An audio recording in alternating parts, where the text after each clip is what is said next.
솔직히 말해, 한국인들은 아직 멀었습니다. 요란한 껍데기만 좇을 뿐, 진정한 아름다움, 그 깊이를 모른다고 생각했지요.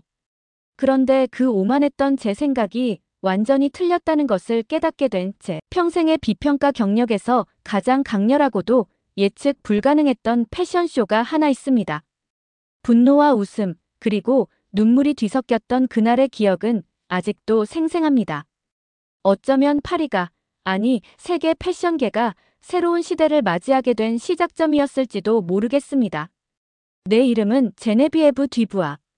반짝이는 조명과 덧없는 유행이 교차하는 곳, 파리 패션계라는 치열한 전쟁터에서 수십 년간 펜으로 역사를 기록하고 때로는 날카로운 비평으로 그 흐름을 바꾸기도 한 저널리스트지요. 매년 2번, 이 도시는 전 세계에서 몰려든 패션 피플들의 열망과 야심으로 뜨겁게 달아오릅니다. 새로운 컬렉션, 혜성처럼 등장하는 신예, 그리고 솔직히 말해 거대한 바퀴처럼 반복되는 트렌드 속에서 느껴지는 깊은 권태감까지. 늘 비슷한 실루엣, 예측 가능한 디자인들 사이에서 진정으로 심장을 두근거리게 하는 혁신, 영혼을 흔드는 아름다움을 발견하기란 사막에서 바늘 찾기와 같다고 할까요? 그래서 저는 늘 새로운 자극에 목말라 있습니다.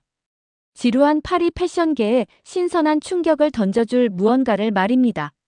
지난 시즌 패션 위크 역시 예외는 아니었습니다.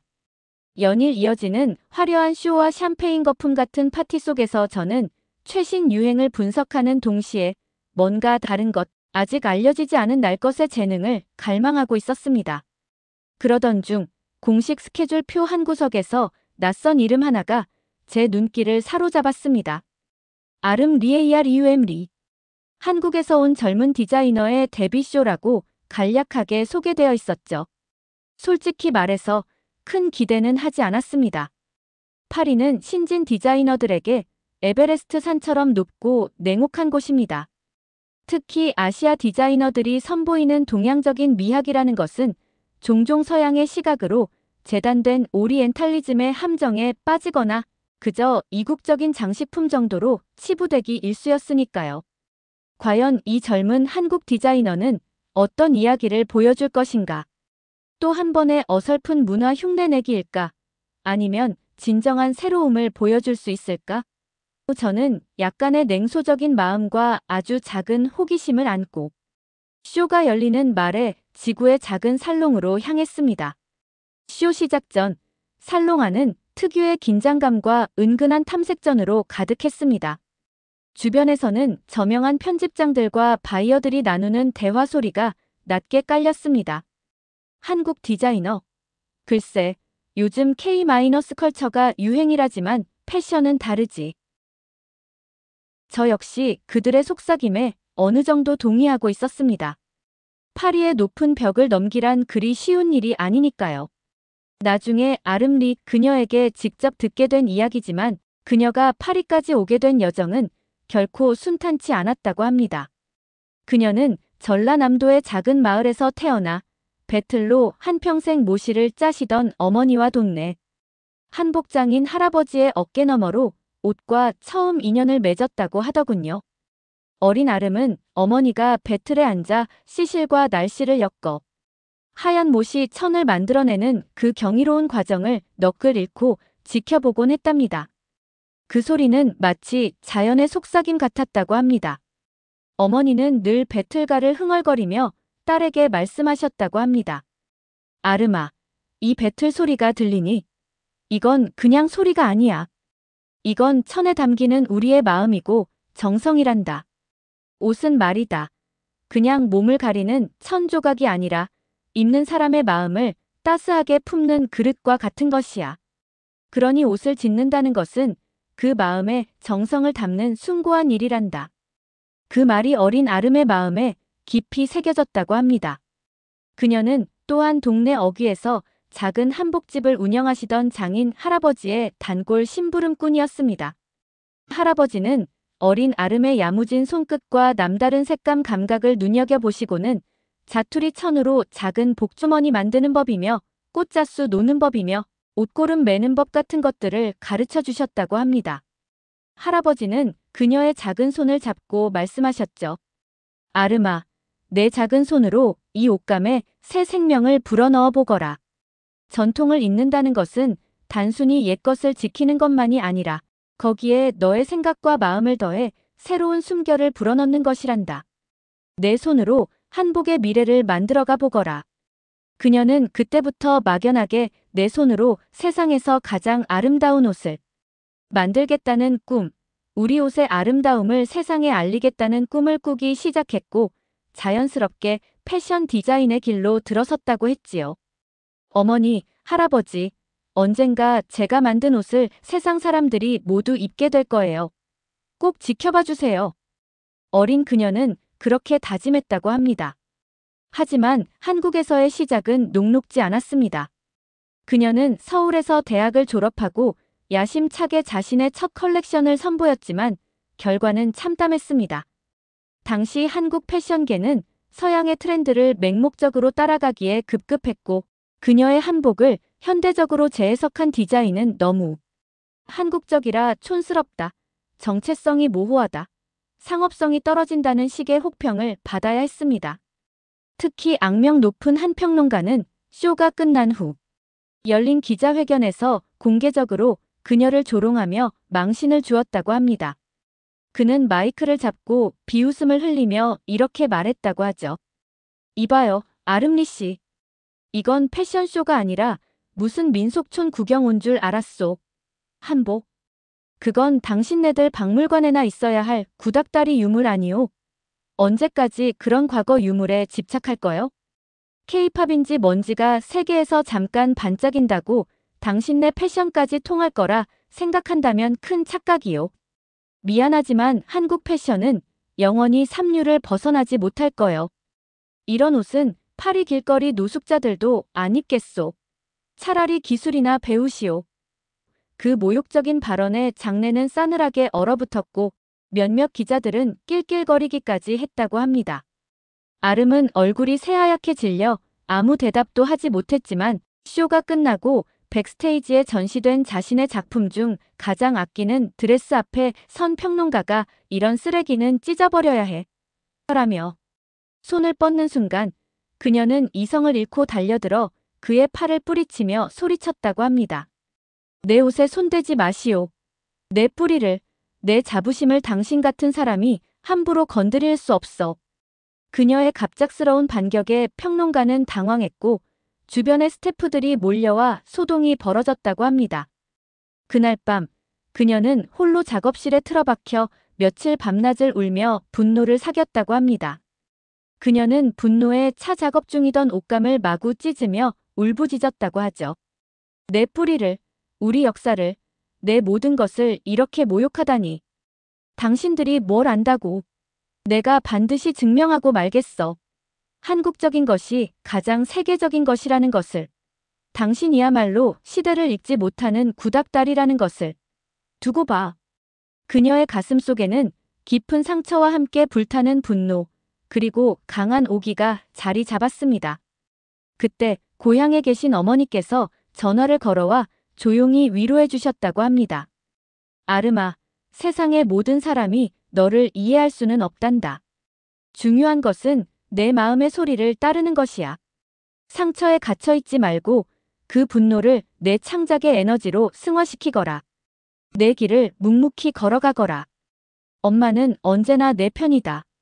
어머니의 따뜻한 격려에 그녀는 다시 일어설 용기를 얻었고 더 넓은 세상, 패션의 심장인 파리에서 자신의 가치를 증명하기로 결심했다고 합니다. 그녀는 모든 것을 걸고 파리행 비행기에 몸을 실었습니다. 창밖으로 보이는 푸른 하늘을 보며 그녀는 굳게 다짐했다고 합니다. 내 뿌리를, 한국의 진짜 아름다움을 세계의 심장, 파리에 당당하게 보여주겠다. 이것이 나의 길이다. 그녀의 목소리에는 그때의 절박함과 결연한 의지가 고스란히 담겨 있었습니다. 파리에서의 쇼 준비 과정 역시 순탄치 않았습니다. 그녀는 소수의 한국인 스태프와 함께 말의 지구의 작은 아틀리에를 빌려 밤샘 작업을 이어갔다고 합니다. 부족한 예산, 낯선 환경, 그리고 언어의 장벽까지. 모든 것이 도전의 연속이었습니다. 그녀의 혁신적인 디자인 방향에 대해 팀 내부에서도 의견 충돌이 있었다고 하더군요. 특히 경험 많은 한국인 패턴사는 너무 실험적이에요. 디자이너님. 파리 시장에서는 좀 더 웨어러블하고 상업적인 디자인이 필요하지 않을까요? 이렇게 만들면 팔리지 않을 겁니다. 라며 강하게 반대하기도 했다고 합니다. 한 번은 너무 스트레스를 받은 젊은 남자. 팀원 하나가 작업 중이던 풍성한 한복 치마를 보며 투덜거렸다고 합니다. 아이고, 디자이너님, 이거 정말 옷 맞습니까? 무슨 사람 2명은 들어갈 텐트 같은데요? 이걸 누가 입는다고 이렇게 크게 만들어요? 그 순간 아틀리에의 분위기는 싸늘하게 얼어붙었지만 아름은 잠시 생각하더니 웃으며 답했다고 합니다. 맞아요. 이건 텐트예요. 꿈을 담는 아주 특별한 텐트. 이 텐트 안에 들어가면 누구든 파리의 밤하늘을 나는 공주님이 될 수 있다고요.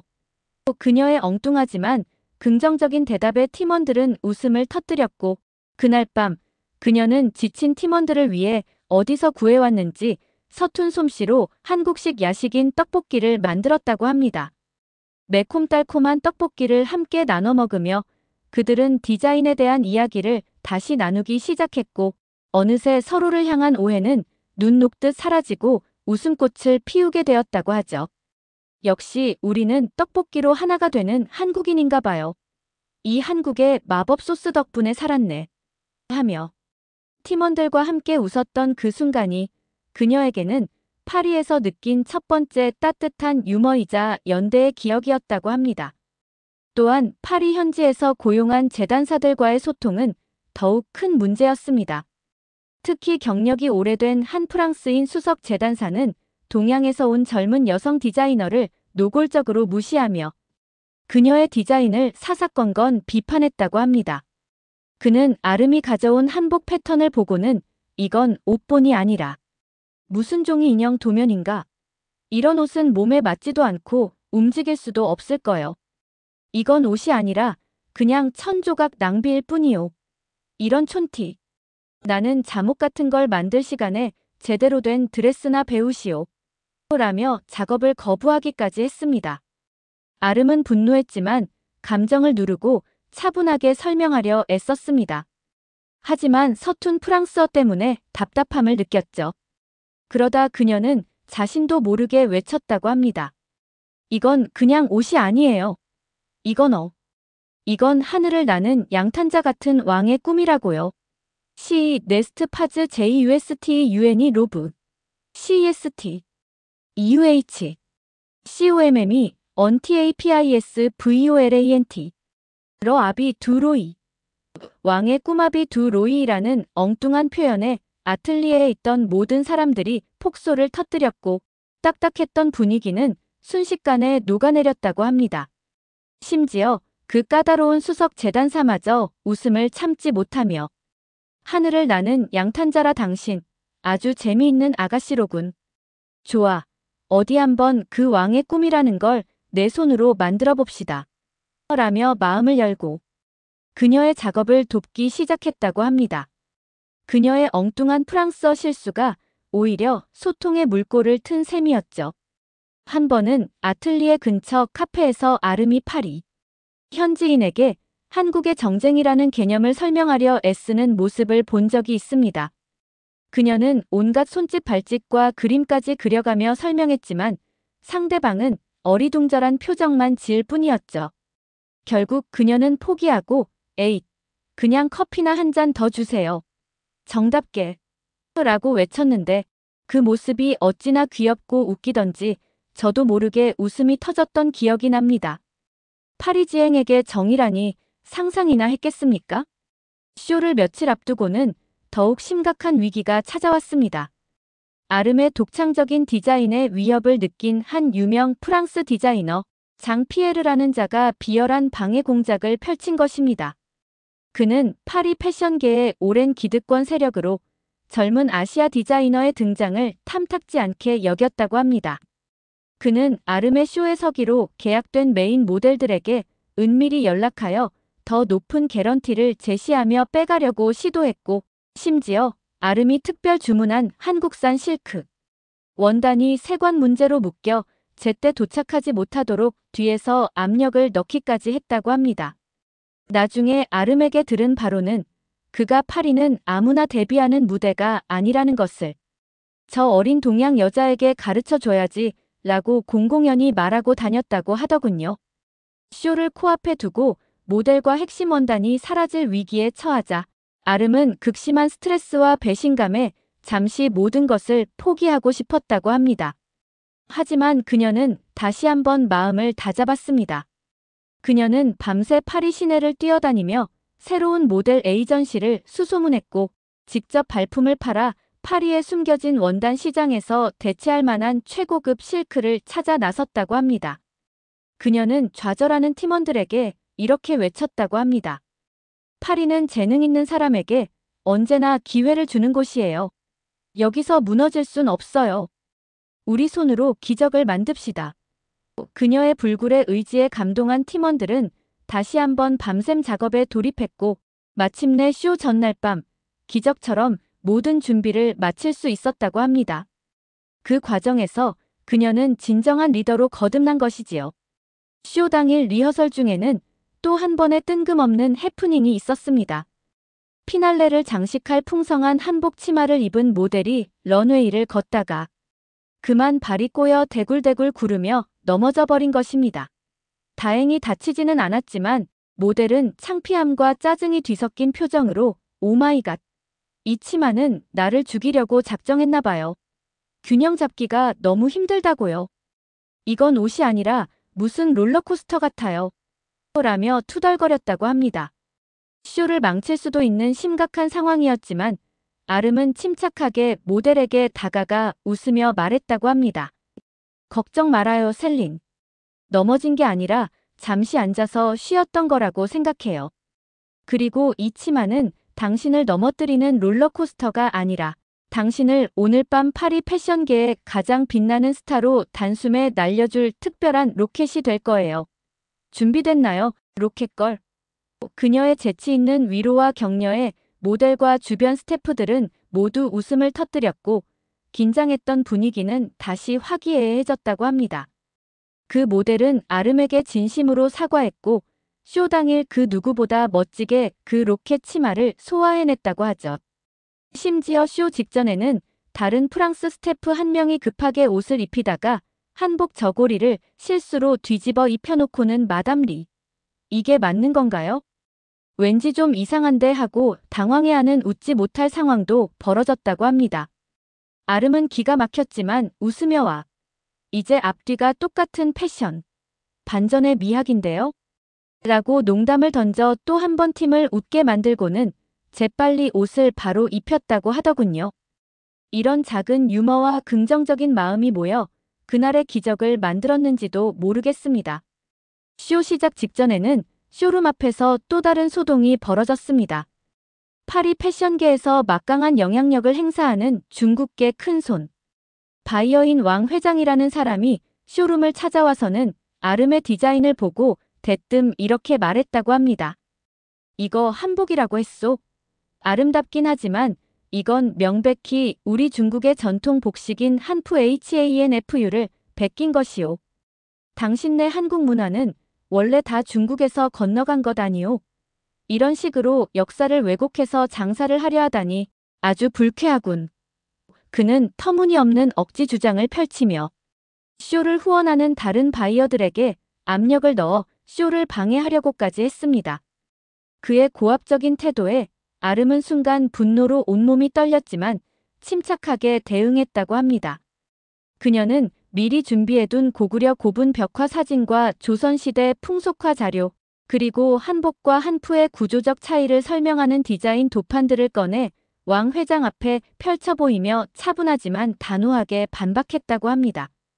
왕 회장님, 말씀 삼가십시오. 한복은 고구려 시대부터 이어져 온 2000년 역사의 대한민국 고유 복식입니다. 여기 이 자료들을 보십시오.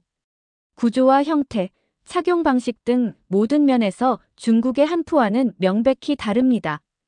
역사를 왜곡하고 남의 문화를 폄훼하는 것은 당신 같은 분이 할 일이 아니라고 생각합니다. 그녀의 당당하고 논리적인 반박에 왕 회장은 얼굴이 불그락푸르락해졌고 주변에 있던 다른 나라 바이어들과 기자들마저 아름의 편을 들며 왕 회장의 억지 주장을 비판했다고 합니다. 특히 쇼를 보기 위해 와 있던 한 프랑스 역사학 교수는 왕 회장, 당신의 주장은 역사적 근거가 전혀 없소. 한복은 한국만의 독창적인 문화유산이오. 라며 아름을 지지해 주었다고 합니다. 결국 왕 회장은 망신만 당한 채 황급히 쇼룸을 떠났고 아름은 우리 문화유산을 당당히 지켜낸 셈이 되었죠. 이 소식을 들은 아름의 팀원들은 그야말로 분노를 터뜨렸다고 합니다. 어떻게 감히 우리 문화를 훔치려 들어? 말도 안 되는 억지야. 정말 화가 난다. 그들의 분노는 오히려 팀을 더욱 단단하게 만드는 계기가 되었다고 합니다. 쇼 시작을 알리는 듯한 절제된 음악적 긴장감 암시. 마침내 살롱의 조명이 어두워지고 고요한 정적 속에서 쇼가 시작되었습니다. 첫 번째 모델이 런웨이를 걸어 나오는데 저는 순간 숨을 멈췄습니다. 예상했던 어설픈 오리엔탈리즘이 아니었습니다. 분명 익숙한 듯 낯선 실루엣. 저고리의 짧고 우아한 선, 풍성하게 퍼지는 치마의 흐름, 한국의 전통 의복 한복의 요소가 분명했지만 그것은 결코 과거의 복제품이 아니었습니다. 그것은 지극히 현대적이면서도 동시에 시대를 초월한 듯한 아름다움을 지니고 있었습니다. 예를 들어 저고리의 어깨선은 과감하게 변형되어 구조적인 미를 더했고 치마는 전통적인 실루엣을 유지하면서도 가볍고 투명한 오간자 실크 같은 소재를 사용하여 몽환적인 느낌을 자아냈습니다. 마치 구름 위를 걷는 듯한 착각을 불러일으켰죠. 색감 또한 놀라웠습니다. 오방색을 연상시키는 강렬한 원색들이 서로 충돌하는 듯 조화롭게 어우러졌고 단청이나 민화에서 영감을 받은 듯한 문양들은 세련된 그래픽 패턴으로 재탄생하여 옷 위에 내려앉았습니다. 전통 매듭이나 자수 같은 디테일들은 예상치 못한 위치에서 현대적인 소재와 만나 위트와 세련됨을 보여주었습니다. 제 옆자리에 앉은 한 미국인 관객은 와, 저건 일본 기모노를 정말 멋지게 바꾼 거네요. 라고 속삭였지만 저는 속으로 아니요, 마담. 저것은 당신이 아직 모르는 한국의 한복이라는 보석입니다. 라고 정정해주고 싶은 마음이 간절했습니다. 컬렉션이 진행되는 듯한 묘사, 다양한 의상과 디테일 언급. 컬렉션이 진행될수록 제 놀라움은 감탄으로 변해갔습니다. 한복 특유의 평면적인 재단 방식은 모델의 움직임에 따라 바람을 머금고 부풀어 오르거나 물 흐르듯 유려하게 흘러내리며 예상치 못한 입체적인 실루엣을 만들어냈습니다. 옷이 몸을 구속하는 것이 아니라 몸과 함께 춤추는 듯한 느낌이었습니다. 놀이개를 현대적으로 재해석하여 벨트나 목걸이, 가방 장식처럼 연출한 액세서리들은 위트와 세련미를 더했습니다. 특히 제 마음을 사로잡았던 것은 한국의 전통 여름 옷감인 모시알 AMI를 사용한 드레스였습니다. 저는 나중에 아름에게 들었습니다. 그 모시는 그녀의 어머니가 고향에서 직접 배틀로 짜서 보내주신 것이라고. 몸이 편찮으신 와중에도 딸의 첫 파리 컬렉션을 위해 몇 달 동안 밤낮으로 배틀에 앉아 한 올 한 올 정성껏 모시를 짰다고 합니다. 그러면서 늘 이 옷감은 그냥 천이 아니야. 이건 자연의 숨결이고 내 딸을 향한 나의 사랑이란다. 라고 말씀하셨다고 하더군요. 뻣뻣하면서도 속이 비치는 독특한 질감의 모시가 그렇게 가볍고 우아하게 마치 바람처럼 표현될 수 있다니.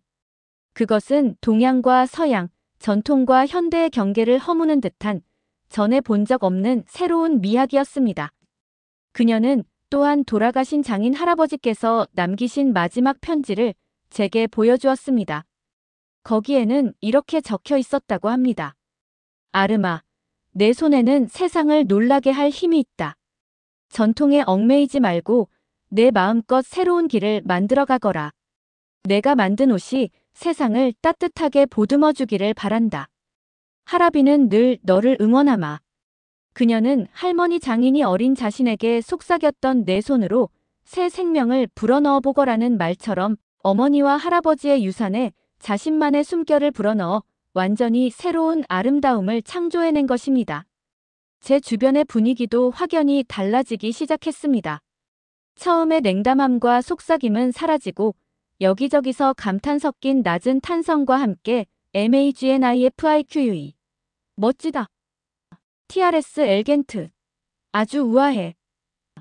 QUELLE FRACHEUR 정말 신선해 하는 속삭임들이 들려왔습니다.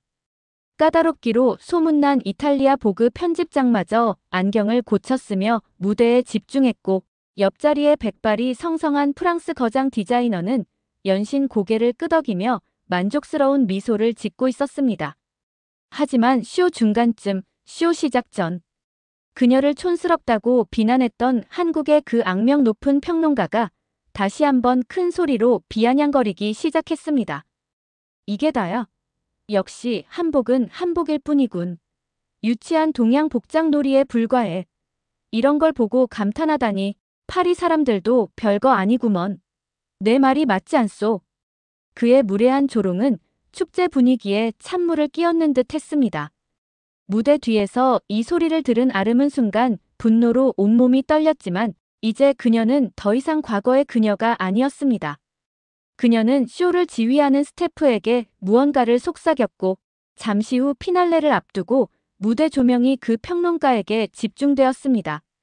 갑작스러운 스포트라이트에 당황한 평론가를 향해 아름은 무대 뒤에서 마이크를 잡고 차분하지만 단호한 목소리로 말했습니다. 물론 저는 나중에 전해 들은 이야기입니다. 선생님, 제 쇼를 보러 여기까지 와주셔서 감사합니다. 하지만 선생님의 편협한 시각으로는 제 옷에 담긴 아름다움과 철학을 이해하실 수 없을 겁니다. 패션은 끊임없이 변화하고 경계를 넘나드는 것입니다. 과거의 영광에 갇혀 새로운 것을 받아들이지 못하는 당신이야말로 시대를 읽지 못하는 구닥다리가 아닐까요? 이제 그만 퇴장해 주시겠습니까? 당신 같은 분에게 제 쇼의 마지막을 보여드리고 싶지 않습니다. 그녀의 용기 있는 반격에 장내는 잠시 정적이 흘렀고 이내 더 큰 박수와 환호가 터져 나왔습니다. 평론가는 얼굴이 불그락푸르락해진 채 황급히 자리를 떠났고 쇼는 다시 뜨거운 열기 속에서 계속되었습니다. 음악 고조, 클라이맥스를 향하는 듯한 분위기 묘사. 그리고 마침내 피날레. 모든 모델들이 런웨이에 다시 등장했고 마침내 디자이너 아름리가 모습을 드러냈습니다.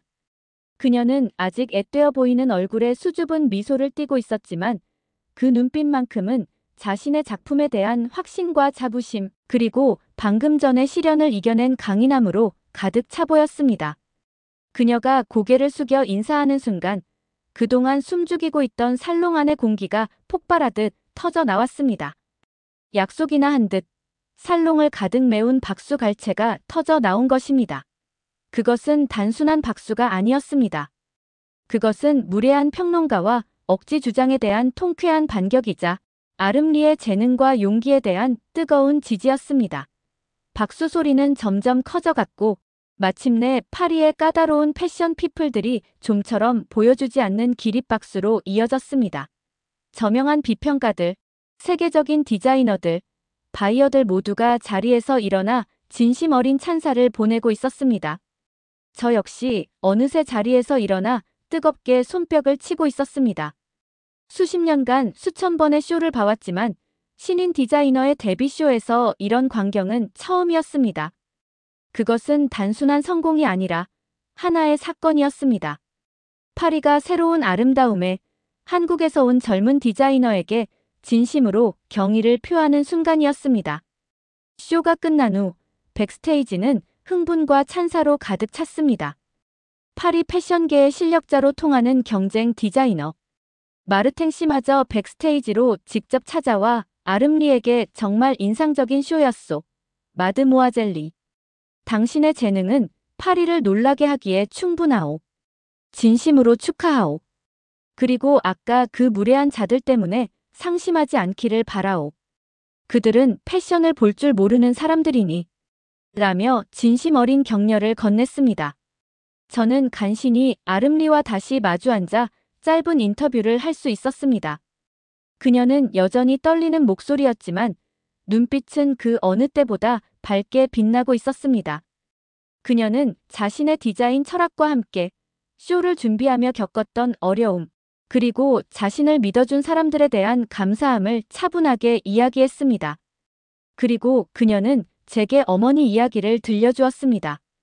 쇼가 끝나고 가장 먼저 한 일은 한국에 계신 어머니께 전화를 드린 것이라고 했습니다. 하지만 어머니는 이미 병원에 입원해 계셨고 위독한 상태였다고 합니다. 그녀는 어머니께 떨리는 목소리로 엄마 나 해냈어요. 엄마가 짜주신 모시가 파리를 감동시켰어요.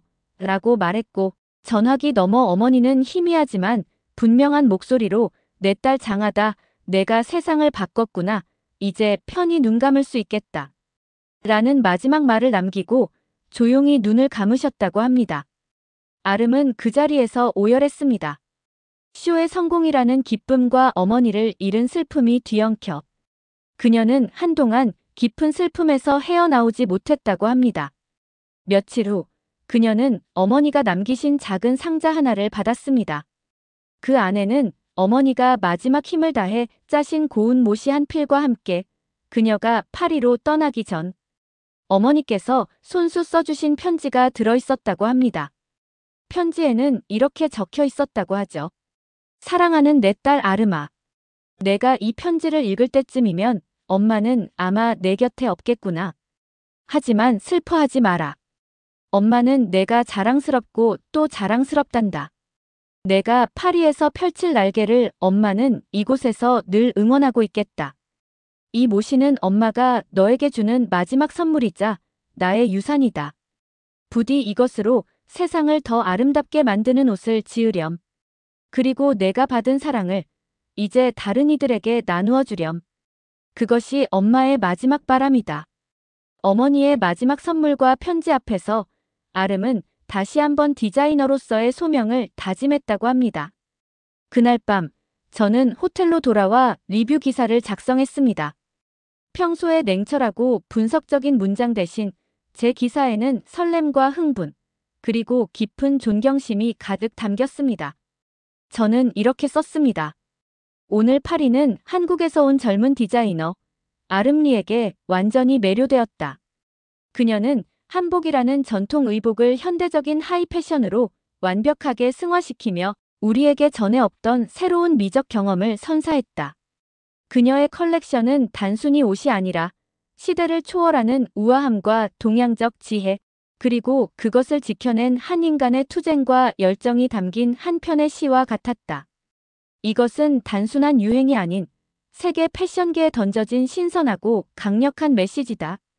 한국의 디자인, 그 깊고 매혹적인 세계가 마침내 파리의 심장을 사로잡았다. 제 기사는 다음 날 주요 패션 매거진의 헤드라인을 장식했고 파리 패션계는 온통 아름리 이야기로 들썩였습니다. 쇼 직후 열린 기자회견에서 아름은 왕 회장의 억지 주장에 대해 다시 한번 질문을 받았다고 합니다.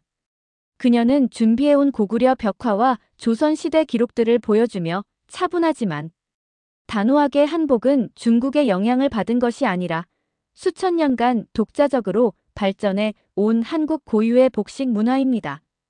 역사는 왜곡되어서는 안 됩니다. 저는 앞으로도 한국의 아름다움을 세계에 알리기 위해 노력할 것입니다. 라고 말했고 기자들로부터 큰 박수를 받았다고 합니다. 이 기자회견 내용은 전 세계 주요 언론에 보도되며 왕 회장의 주장을 일축하고 한복의 위상을 더욱 높이는 계기가 되었습니다. 그날 이후 아름리의 이름은 파리를 넘어 세계 패션계의 가장 뜨거운 이름이 되었습니다. 세계적인 편집샵들의 러브콜이 쇄도했고 유명 배우들이 그녀의 옷을 입고 싶어 했죠. 그녀의 성공은 단순히 한 명의 디자이너가 주목받게 된 것을 넘어 한국적인 아름다움과 디자인의 독창성이 세계 무대에서 당당히 인정받게 된 상징적인 사건이었습니다. 얼마 전 저는 파리에서 다시 아름리를 만났습니다. 그녀는 이제 세계적인 디자이너로 성장했지만 여전히 겸손하고 진지한 태도로 자신의 길을 걷고 있었습니다. 그녀는 저에게 자신의 이름으로 온 한 통의 편지를 보여주었습니다. 바로 제가 보냈던 편지였죠. 거기에는 이렇게 적혀 있었습니다. 마드모아젤리, 당신은 단순히 아름다운 옷을 만든 것이 아니오. 당신은 파리를 바꿨소. 당신 덕분에 우리는 잊고 있던 아름다움의 본질을 다시 생각하게 되었소. 당신의 다음 이야기가 기대돼요.